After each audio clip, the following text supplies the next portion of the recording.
The Whistler Olympic Village, home to 2,800 athletes during the Games. It looks like an idyllic neighborhood. Pretty streets, amazing scenery. But dig a little deeper and you'll find a dirty little secret that's helping to turn up the heat here in a good way. From day one, the orders were clear. This community had to set a new benchmark. How can we make this more environmentally friendly, less of a carbon footprint? The biggest problem would be heating the place in the winter. An alpine village can consume an enormous amount of energy. The search was on to find an alternate energy source, and their first stop was an old landfill right next door.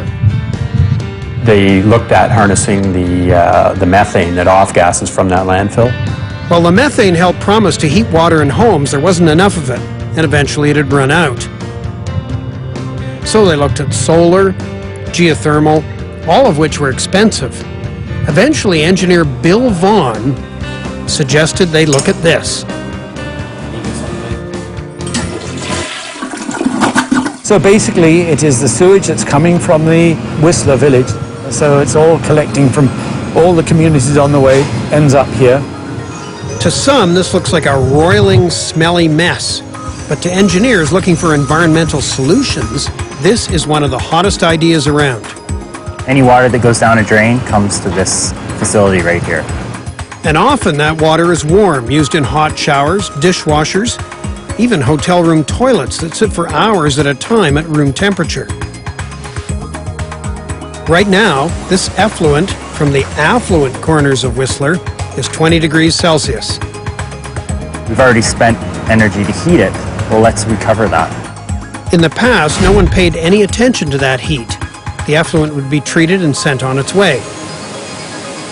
Today, in Whistler, after this warm effluent is treated, it's piped into these heat exchangers where the heat is sucked out. Energy is then pumped into the new village to heat homes and hot water systems. 95% of the heating energy for these buildings will be provided by this system. It's an incredible accomplishment. They go along these pipes over here. Bill Vaughan calculates that for every 5 homes in Canada, there's enough effluent energy to heat at least one house. He's proud of what he's done here. He can't wait to get his hands on a big city sewage plant that serves hundreds of thousands of homes.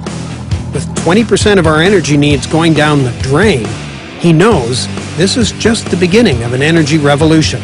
This is original.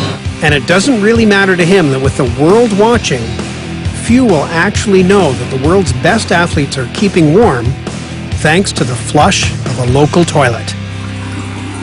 So that's great, right? It's laudable, it's wonderful. I guess, though, you'd wish that it wouldn't take an Olympics for people to do what seems to be totally sensible.